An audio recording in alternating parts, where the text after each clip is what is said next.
俺の財宝か？欲しけりゃくれてやる。探せ！この世のすべてをそこに置いてきた。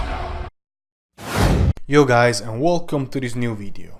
It looks like one of my predictions about the possible developments of the Udon situation came true, with Oda finally giving us some great strong action in this Wano arc, while at the same time moving things in a way that kinda doesn't allow to understand where he wants the events to go. But before seeing all of that in detail, let me say that I publish new videos every week, so make sure to subscribe and hit the notification bell to always know when I upload something new.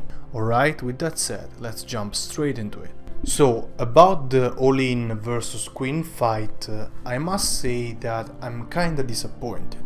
I mean, considering that Big Mom's amnesia deprives her fighting style from both the soul ability and Haki, unless she uses them unconsciously, and considering also that Queen's Devil Fruit power most likely makes him a melee fighter, it was expected a contest of brute strength. However, since that is exactly the strong point of Queen's animal, I also expected to actually see a fight, with the Calamity at least putting some sort of resistance for a while. Instead, Oda apparently used these very expectations to give us an idea of how strong Lin truly is. In this way, creating the impression she is close enough to Kaido to be a good warm-up, if you can use this term, while fighting a Yonko for Luffy before facing the dragon that rules Wano.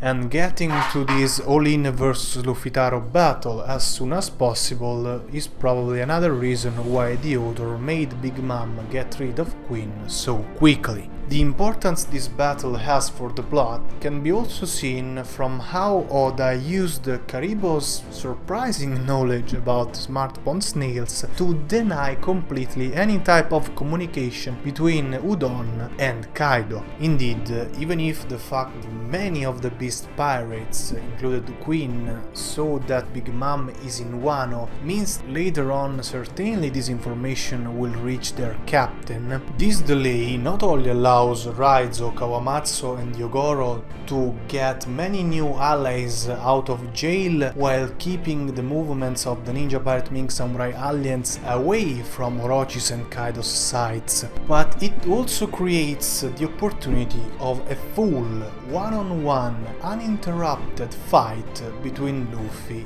and O-lin. By the way, it looks like this time Caribou truly has no hidden purpose. And for what we said, his help in this situation is kinda the big deal, and this supports the idea that his role will be extremely important also the day of the Fire Festival, since his ability in theory could allow him to hide the entire alliance within his swampy body, a possibility supported by the fact apparently Oda cares a lot about preserving the surprise attack aspect of Kinemon's plan. Indeed, if you think about it, the fact the message was discovered in the end only led Orochi's subordinates to take him even less seriously about the return of the 9 red scabbards. This plotline is also followed in this chapter, since considering the mystery surrounding Kawamatsu's cell and the fact many jailers think whatever was in that very cell didn't survive the Lin vs Queen fight, it's very likely the Scabbard's escape will remain completely unknown. And even if Orochi will suspect something, for what we said before, his subordinates won't take him seriously, making everything much easier for Kinemon and co. Returning to the O-lin vs Luffy fight, as I mentioned at the beginning, things went exactly as one of the possibilities I discussed in the previous chapter review, which is always nice when happens, but this time I actually didn't like the way Luffy revealed he was the one who ate all the shirko. Indeed, among all the options, I think Oda chose the one making Luffy appear unnecessarily dumb.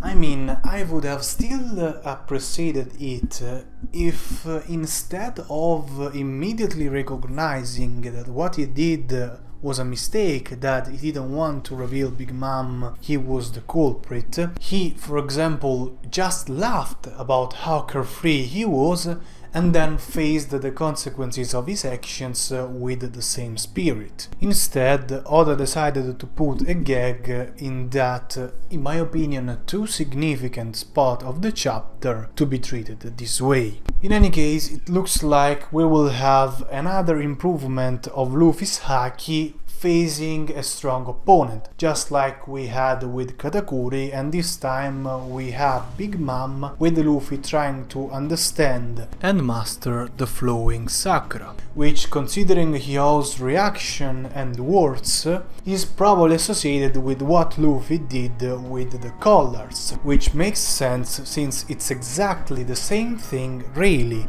the person who showed Luffy advanced Busoshoku did in Sabadi with the exploding collars used for the slaves. And analyzing the illustrations, we could even understand what Luffy actually did. The relevant part here is that he not only removed Yo's collar, but also his own, which is something we should assume he couldn't do before, just as Queen affirmed in chapter 936, since otherwise he would have already freed himself. And assuming the actions on his own collar are the same he did on Yogoro's, which are the only ones we see, it appears clear that the difference lays in how this time Haki allowed him to literally crush the collar open. And this is the key aspect. Indeed, Armament Haki usually doesn't allow to increase strength. Instead, it coats the user and or his weapons with an armor as hard as strong the Haki is, giving also the possibility to hit Logia opponents. So my idea is that in this situation he manipulated the excessive flow of Haki Yo mentioned in the previous chapters, using it to strengthen his grip just like Hyogoro himself did before to make his strikes more powerful. And considering that Busoshoku and Haki in general is a manifestation of the user's willpower, it's no surprise that someone with such a great will as Luffy manifested this ability when he wanted the most. Conveniently for him, this situation is probably the best to try to memorize the sensation. Indeed, in order to put on a real fight versus Big Mom, he will need advanced Armament Haki. However, the fact she is also somehow nerfed because she won't use the Soul ability and probably not even Haki, Luffy will also probably have many opportunities to try, since his speed, his agility, his durability, and especially the fact he is made of rubber against an opponent that doesn't use Haki will allow him to fail in trying to use Flowing Sakura multiple times. While not knowing about Lin Lin's amnesia will allow him to take her seriously, and so to be always 100% concentrated in fighting and trying to master the new ability. For what concerns the outcome, the fact Caribou managed to isolate Udon means that, as we said before, there won't be probably interruptions, suggesting that this time there will be a true winner. And considering that Luffy-Taro's defeat won't bring the plot anywhere, I think there's high chance in this context Mugiwara will finally demonstrate what he is really made of. However, with Chopperemon and Kiku being there, there's always the possibility O-lin will be convinced to change her mind. In any case, I will talk about what to expect from this fight, its outcome and all the possibilities in the next video. Until then, that's all for this one. Thank you very much for watching, don't forget to leave a like and make sure to subscribe. See you next time. Jane.